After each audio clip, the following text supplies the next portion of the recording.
আজি গুৰেশ্বৰত আহি মই আনন্দিত হৈছোঁ। ইয়াৰ এটা উদ্দেশ্যও আছে। ৯৬ চনত মই মঙলদৈ লোকসভাৰ পৰা লোকসভাৰ সদস্য হৈ নিৰ্বাচিত হৈছিলোঁ। গুৰেশ্বৰ আমাৰ ৰঙিয়া বিধানসভাৰ অন্তৰ্গত আছিল আৰু এই অঞ্চলত মোক ব্যাপক ভোট দিছিল। ৰঙিয়াত তেতিয়া মই ৪৮,০০০ ভোট পাইছিলোঁ। গতিকে আজি মোৰ যিটো চিনাকি পাৰ্লিয়ামেণ্টত, তাত মঙলদৈ লোকসভাৰ অৰিহণা আছে, ৰঙিয়া বিধানসভাৰ অৰিহণা আছে, গুৰেশ্বৰৰ অৱদান আছে। সেয়েহে আজি মই উৎফুল্লিত হৈছোঁ আৰু মোক সম্বৰ্ধনা জনোৱাৰ কাৰণে অসম গণ পৰিষদৰ বিষয়ববীয়া কৰ্মকৰ্তাসকলক, UPPL দলৰ বিষয়ববীয়া কৰ্মকৰ্তাসকলক আৰু যিবিলাক দল সংগঠনে মোক সম্বৰ্ধনা জনালে আটাইৰ ওচৰত মই কৃতজ্ঞতা জ্ঞাপন কৰিছোঁ। আজি অসমৰ ভাষা আন্দোলনৰ প্ৰথমগৰাকী শ্বহীদ ৰঞ্জিত বৰপূজাৰীৰ পুণ্যতিথি, তেখেতক মই শ্ৰদ্ধাৰে সোঁৱৰণ কৰিছোঁ।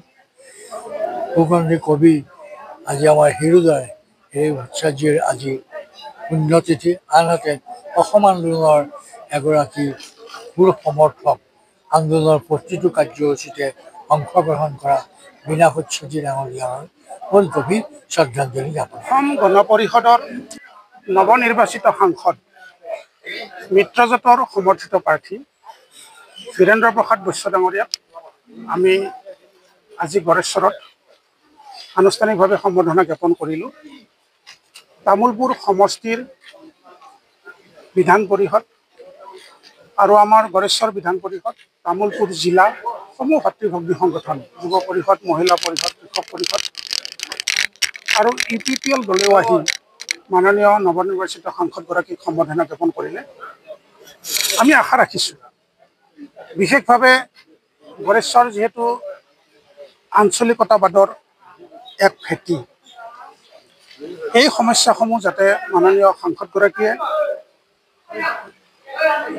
দিল্লীত বজ্ৰকণ্ঠে দাঙি ধৰিবলৈ সক্ষম হয় আৰু নিশ্চিতভাৱে কেন্দ্ৰীয় চৰকাৰখনে, আমি যিহেতু গণতান্ত্ৰিক মৰ্চাৰ আমি অংশীদাৰ, বিষয়কেইটা বিবেচনা কৰিব আৰু সমাধানৰ পথ প্ৰশস্ত কৰিব। অসম গণ পৰিষদে উত্তৰ পূৰ্বাঞ্চলৰ ৰাষ্ট্ৰীয় গণতান্ত্ৰিক মৰ্চাৰ যিসকল অংশীদাৰী হৈ আছে আঞ্চলিক ৰাজনৈতিক দল, সেইসকলক একত্ৰিত কৰাৰ কাৰণে বিশেষ ব্যৱস্থা গ্ৰহণ কৰিছে।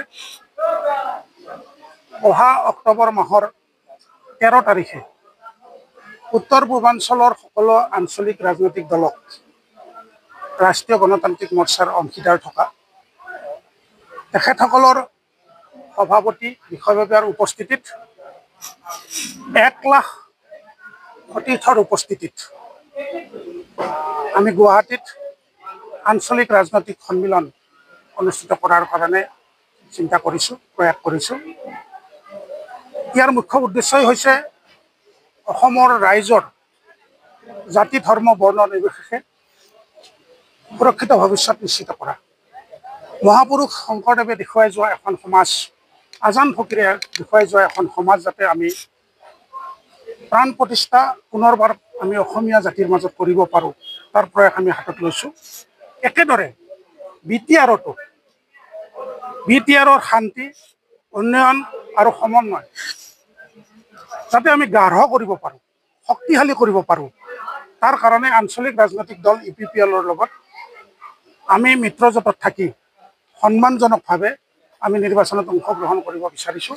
অহা 9 তাৰিখে অসম গণ পৰিষদৰ কেন্দ্ৰীয় বিষয়ববীয়াৰ উপস্থিতিত উচ্চ পৰ্যায়ৰ কমিটিৰ এখন বৈঠক তামোলপুৰত অনুষ্ঠিত হ'ব আৰু সেই বৈঠকতে সিদ্ধান্ত হ'ব যে আমাৰ দলৰ BTR নিৰ্বাচনৰ সন্দৰ্ভত আমাৰ ৰণকৌশল কি, আমি কেনেভাৱে এই BTR নিৰ্বাচনত অংশগ্ৰহণ কৰিম। মিত্ৰজোঁট UPPL-ৰ লগত মিত্ৰজোঁটৰ ভিতৰত থাকিব নে সন্মানজনকভাৱে মিত্ৰজোঁট হ'ব। আৰু যিবিলাক সমষ্টিত, পৰিষদীয় সমষ্টিত আমি প্ৰাৰ্থী থিয় নকৰাওঁ, সেই সমষ্টিত আমি কেনেধৰণে কাক সমৰ্থন দিম, এই আটাইবোৰ কথা আমি সিদ্ধান্ত গ্ৰহণ কৰিম। নিশ্চিতভাৱে আপোনালোকক আমি জনাব পাৰিম।